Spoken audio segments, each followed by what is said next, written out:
Well, thank you everyone for joining us for a discussion on the state of global crypto digital asset policy. Top of mind probably for everyone attending this conference. I guess we'll just do some introductions. I'm Frank Chaparro. I'm the Director of Special Projects at The Block, and we can just go down the line. You want to start off? We'll come this way. Sure. I'm Chandan. I'm one of the co-founders of CoinTracker, working on crypto taxes and crypto accounting. I'm Peter Kerstens from the European Commission's Financial Services Department, and I used to chair the European Commission's Financial Technology Task Force, which was at the foundation of what's now the Crypto Assets Regulation, MiCA. My name is Deepa Raja Carbon. I'm part of the Dubai Virtual Assets Regulatory Authority, the only regulator that's been set up specifically for virtual assets. I'm the managing director and vice chair there. Thank you guys for joining us today. Peter, maybe we'll start with something you were saying before we got on stage, a Churchill quote that you shared and how it might apply to the state of global crypto regulation as it pertains to the United States, maybe being a bit behind everyone else. Well, a lot of people say, well, what do you think about what the Americans are going to do? I say, look, I don't live in the United States, I don't know. But Churchill once famously said that the Americans always end up doing the right thing after exhausting all the other possibilities. And so I'm confident that eventually they get around to doing the right thing. When eventually is, I don't know. I hear we're getting closer and closer. And they now have examples around the world to look at on how to actually do it, because it's not that difficult to develop policy for crypto assets. So surely the Americans can figure it out as well. Deepa, share your experience. Is it difficult? I mean, this is what you guys have been doing, building it from the ground up. So it's a great question, and I think it's a great follow-up to the point Peter just made. I've lived in the U.S., right? I studied here in Ann Arbor, and then I worked in Chicago for a bit before moving to the Middle East. And I've always found fascinating thing about the nation. Even if you start behind, you get up there faster than anybody else did, and much larger. So when it does come, and you come big, right? As a regulator that has been set up specifically for the industry, it's a new way of looking at it. We have a securities regulator. We have our central bank as well, just the way you do. And it's very much about saying there's an industry where traditional regulators are going to struggle with understanding that it's a different world that they're operating in. They're going to want to force fit it into rules that already exist. And it's an industry that really can't fit into those rules. You've got to create the rules for the industry as opposed to try and enforce rules that already exist for an industry that has existed, TradFi, that has existed for the last century, right? And as a consequence, the exercise that we went through, we've been in existence for 2 years. We already have a rule set that we established about last year, and we have the largest number of licensed entities globally. And so that it's not such a difficult task to undertake as long as you identify the right participants to come in stage one. Yeah, I think a lot of people don't know or aren't aware of the extent to which there is a crypto presence in the United Arab Emirates and Dubai specifically. I think, Binance is there, Fireblocks, a number of firms have hundreds of people posted up in the city. But you have to have the will. There has to be will within government to sort of prioritize creating these standards. When you think about the lack of that, well, it's certainly not a lack of that in Wyoming, but maybe at the federal level, it doesn't seem to be a priority. Or it only recently maybe became a priority for former President Trump. What do you think is behind that, Peter? Why maybe at the federal level with Well, I think that, and indeed, former President Trump used to sort of be very negative about crypto, but I think that regulators and policymakers around the world, and including in the United States, are coming around to see that this is not a recipe for crime and money laundering, whatever, but that this is a new paradigm shift in the way financial services are organized. And rather than denying it or hoping that it'll just go away, they start gradually embracing it. They say, look, it's clear that the future is going to be decentralizing technologies. And you can't really deny the future. It's going to happen anyway. So gradually they're coming around to this, because just pretending it doesn't exist or pretending that it's all just the same as what was regulated 80, 90 years ago is not a way forward. So I think really it is a realization that this is an industry and a way of doing business that's here to stay, that's gradually moving the people to say, well, look, if we want to embrace this, if we want to support innovation, if we want to support our economy, we have to build a framework around it, legal certainty, so that law-abiding entities, companies, can actually operate in this space. I want to get CoinTracker's perspective in a second, but I want to comment on the impeccable shoe game of this panel. I mean, this is something I've never seen before. Only Salt, Wyoming can bring such swag to the table. We talked on the phone when I was stuck in Denver airport, and we talked about the extent to which regulatory impediments keep some large firms from, either putting crypto on their balance sheet as part of a treasury management play, or just investing in the space, or maybe offering some product on chain. Walk us through sort of some of the conversations you're having with these types of clients. And it's not just regulation, it's also uncertainty around how tax treatment is handled.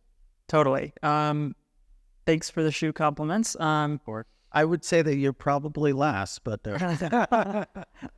can't take the San Francisco out of me. So yeah, we talk to crypto companies all day. We've been doing it all weekend. Like, there's an incredible group of people here, and we often hear people saying, yeah, I would love to put 5% of our corporate treasury into Bitcoin or some other cryptocurrencies, or try doing international payments with USDC and things like that. But when I go talk to the finance teams, the controllers, the accountants, this is a total nightmare. How am I going to keep track of this? How am I going to create journal entries? How am I going to run my business and close my books if I can't account for the lifeblood of the company?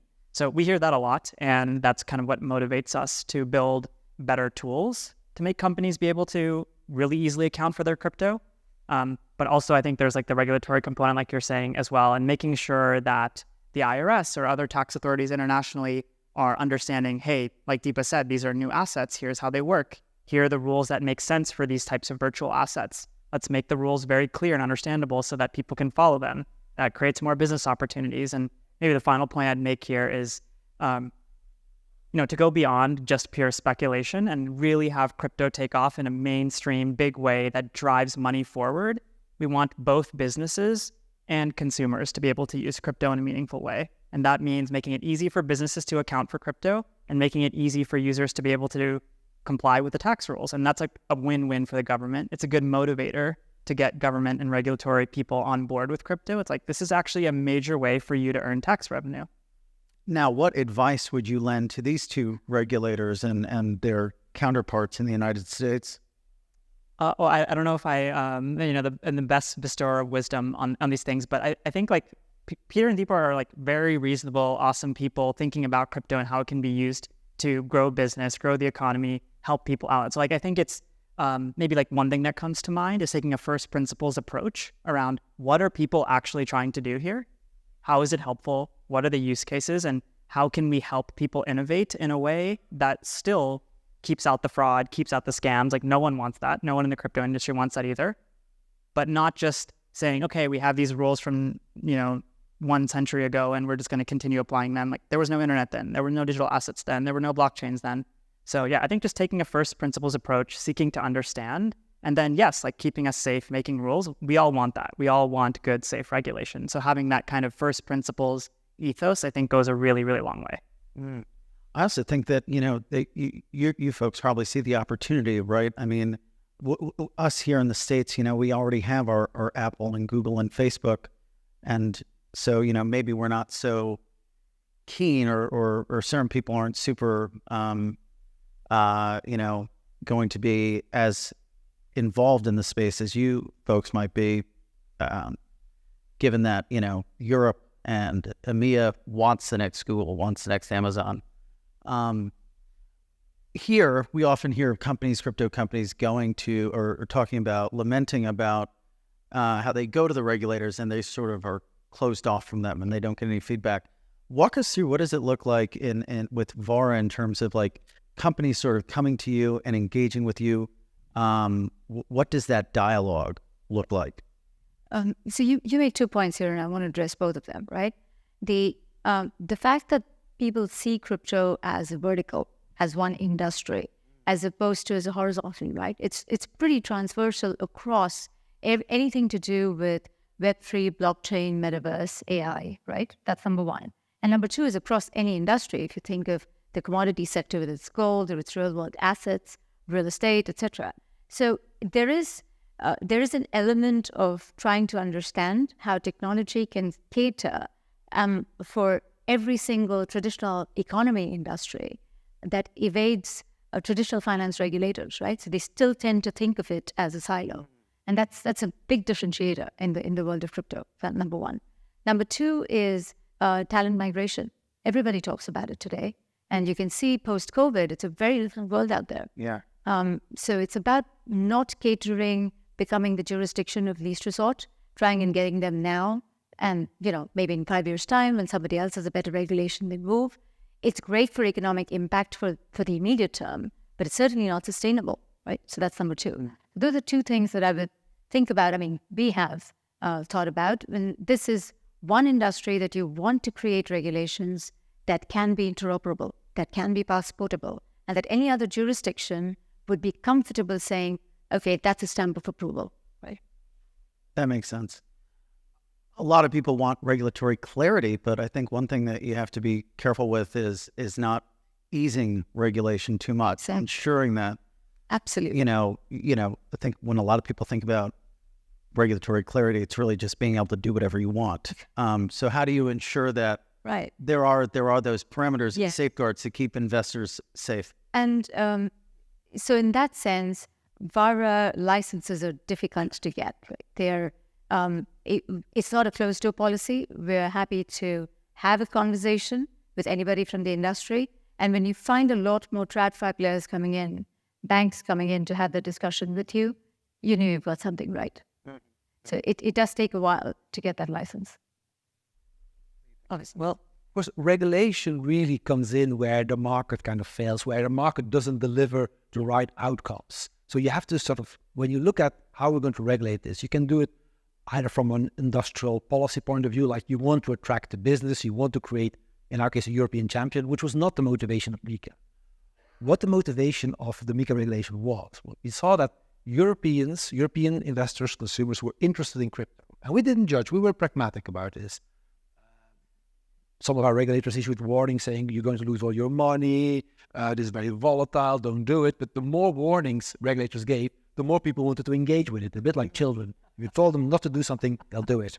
Anyway, so we saw enormous opportunity. We and my team at the European Commission, we saw enormous opportunity in this industry, but opportunity also attracts con artists and cowboys. And I don't talk about the kind of cowboys you see here in Wyoming, but really all kinds of people come up with schemes that are a bit questionable. So we said, look, we need to have rules of the game where the market sort of, so to weed out the cowboys and to put a bit of order in the wild west of crypto. And that's what we did.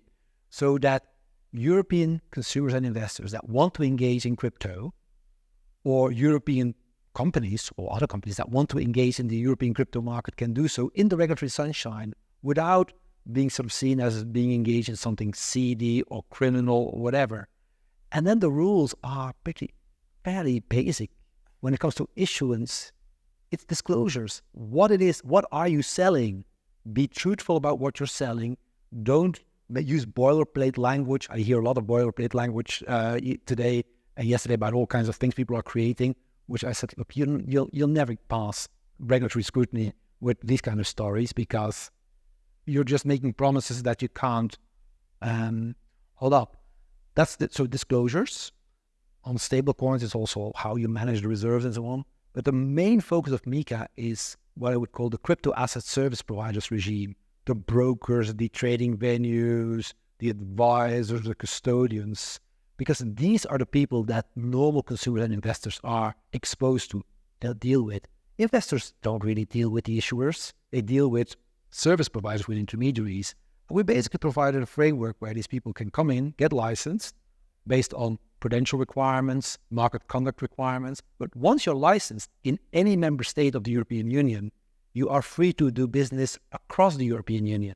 So there's a cost to compliance, but there's also a great advantage is that you get a ticket to do business throughout the EU. And we think that this will provide huge opportunity for European consumers and investors, but also for companies that want to engage in this space. And if this leads to the creation of a European champion, so much the better. But maybe, and what we'll see is that once again, the best Europeans will turn out to be the Americans, in the sense that the companies that often benefit most from the European single market are large American companies that see the opportunity in having a single regulatory regime for a large economic zone. And they are truly European champions. And we see that already now. The first company licensed under MiCA, on the stablecoin regime, is Circle with USDC. It is an American firm. Sure. They see the opportunity. Dublin.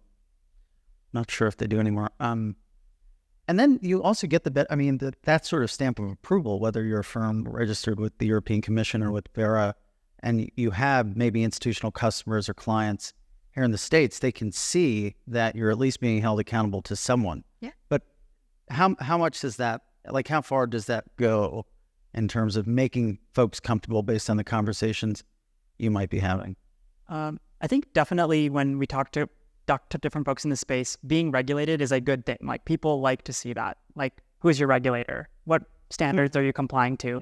That instills trust in consumers. And so it's definitely better than nothing, like, for sure. Like, I think it goes a long way. I would love to see more of these large economic zones being able to have one common standard to get a lot of people compliant. Like, this is not really in my domain of expertise, but I often hear people complain, for example, in the United States, about getting money transmission licenses in 50 states one at a time. And there's some things you can do to kind of speed up that process, but it's a multi-million-dollar, multi-year project to get money transmission licenses in 50 states.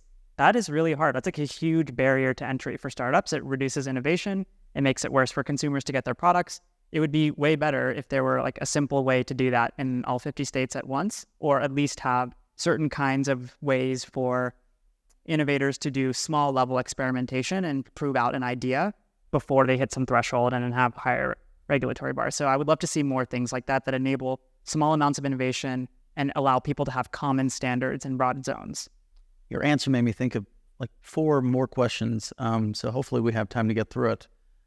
In terms of collaboration, echoing the headline of the panel, in creating a global standard, are you working with neighboring regimes, and what do those conversations look like?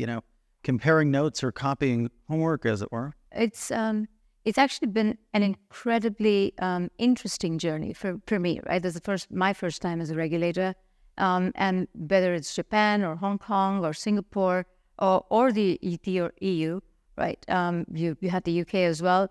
Super collaborative. They've all reached out, sort of said, "What rules do you have?" Because ultimately they know that if they want to retain the base in their economies, they've got to have ways in which they're not allowing those people to relocate, right, to another jurisdiction. And that's a very important part of that discussion. But the second bit, and I just want to make a point that both of them raised, this is not about catering to the large giants to just get bigger. It's about it's about growing the pie, right? The whole idea of a decentralized economy, a democratized space, is for the underbanked and the unbanked to be bankable, and naturally even the startups to be able to participate on equal footing with the Googles and Apples of the world. And I think that's why you see so many regimes launching different types of sandboxes. I think the UK has, I'm not 100% sure on VARA. Certainly you have, Bahamas and Barbados or Bermuda, have all had some sort of sandboxes. How do those play a role in sort of incubating startups? The sandbox is an interesting one, right? People just assume a sandbox is a place where you get away scot-free with doing nothing, right? And so we tend to avoid the term sandbox, but it's not too dissimilar.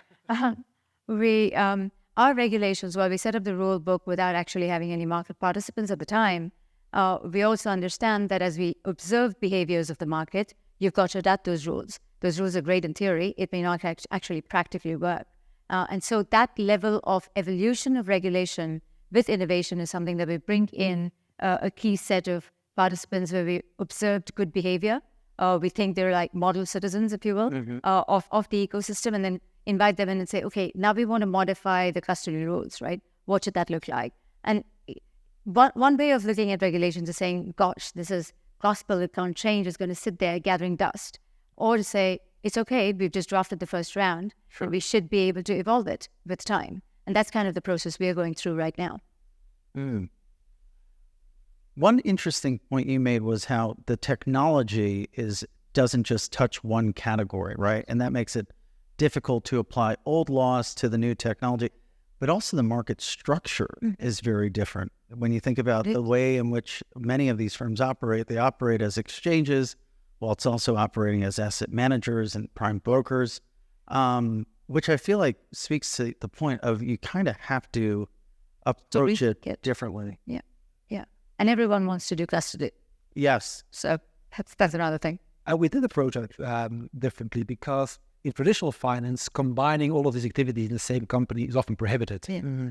Under the MiCA rules, it's specifically allowed because it's we didn't sort of come up with some master plan as how this industry should look like or what the market structure should be. We looked into the market reality as to how is it, what are people doing, looking at various jurisdictions in terms of cooperation, copying it from them, plagiarizing them. There's no copyright in regulation and policy, so you can plagiarize around. And then you sort of say, well, look, yes, there are clearly conflicts of interest between these different kinds of activities.